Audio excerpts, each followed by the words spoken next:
We begin tonight with the breaking news. Tonight, a federal magistrate judge has now unsealed the search warrant used in the FBI raid of President Trump's home at Mar-a-Lago. The warrant revealing the former president is under investigation for potential violations of the Espionage Act and possible obstruction of justice charges.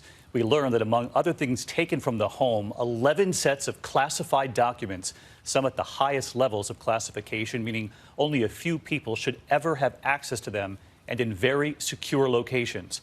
Tonight here, we have learned much more about what federal agents were looking for when they raided the property on Monday. The Justice Department and FBI believe Donald Trump was keeping classified documents with national security implications at his home. And today, the Washington Post reporting some of those classified documents related to nuclear weapons.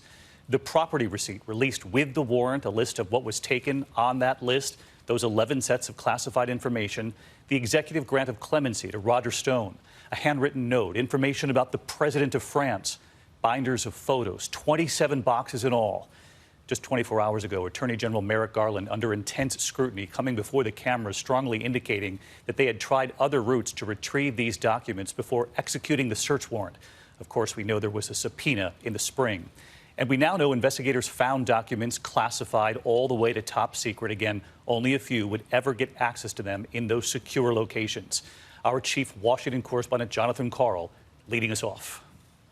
Tonight, an eye-opening window into why the FBI took the extraordinary step of executing a search warrant at Mar-a-Lago. A federal judge unsealing the warrant, making it public, along with an accounting of what federal agents seized from former President Trump's property.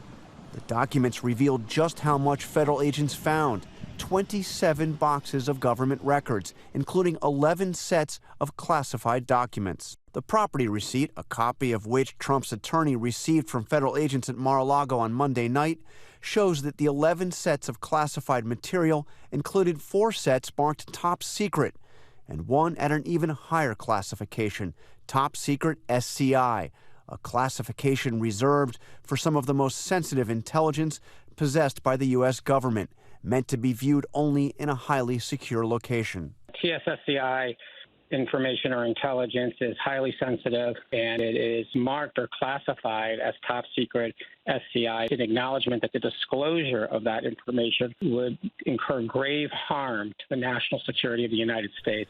The document does not say what the classified information is.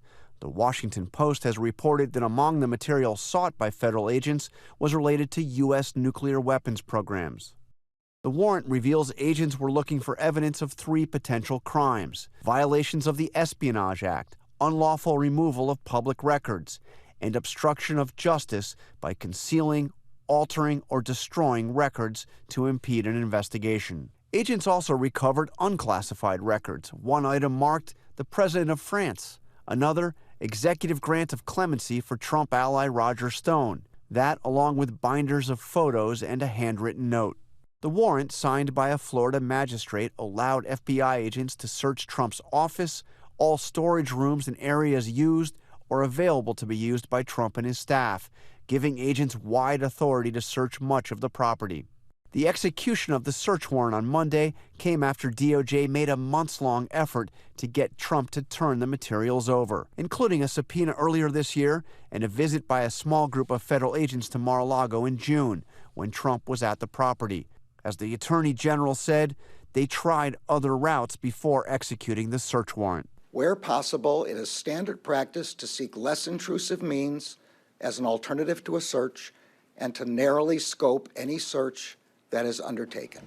The warrant did not grant access to private guest rooms of Mar-a-Lago or areas otherwise used by people other than Trump and his staff. The former president said he was encouraging the immediate release of those documents, even though his lawyers had had them since Monday and could have released them at any time. Before the warrant was made public, House Republicans on the Intelligence Committee today called for the release of more information, demanding evidence of an imminent security threat to justify the search. They want the Justice Department to make public the affidavit presented to the judge outlining the justification for the search warrant. The FBI raid of President Trump is a complete abuse and overreach of its authority.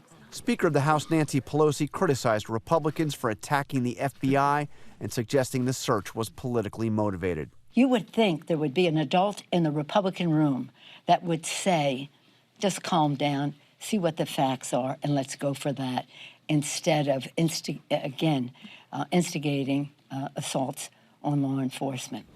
So let's get right back to John Karl, back with us again tonight. John, you've been reporting all week here that the former president and his lawyers had that search warrant and the property receipt right after the search. They had it all week. They obviously could have released this themselves amid all these questions and pressure from Republican leaders on the Justice Department to reveal more. So tonight, here we are, a few days later, the Attorney General, the judge, now revealing it. Any word from inside the former president's inner circle tonight, his state of mind, how he explains any of this? They've been incredibly quiet. As news of the warrant broke, Trump put out a statement claiming that he had declassified all this information. There is no evidence of that. And by the way, the 3 criminal statutes cited would still be relevant, even if this material had been declassified. But there's absolutely no evidence that he did that. As for Republicans, you heard them talking before the warrant was released. They have been remarkably quiet since it's been released. No Republicans taking back any of that criticism or reacting. I've reached out directly, especially to the House Republican leader, Kevin McCarthy. No response at all. And a quick follow, John, an obvious question, probably a difficult one to answer. Do we have any idea tonight why the president brought these documents to Mar-a-Lago, if in fact this is what we're looking at, and who actually brought them, what the intent was here? No idea why he did it. Your second question is a really good one, though. It's quite possible that there is more than Donald Trump himself that could face criminal liability here. The question of who helped him bring this material to Mar-a-Lago will certainly be central in the days ahead. All right, Jonathan Karl leading us off as he has all week long. John, thank you. Hi, everyone. George Stephanopoulos here. Thanks for checking out the ABC News YouTube channel. If you'd like to get more videos, show highlights, and watch live event coverage, click on the right over here to subscribe to our channel. And don't forget to download the ABC News app for breaking news alerts. Thanks for watching.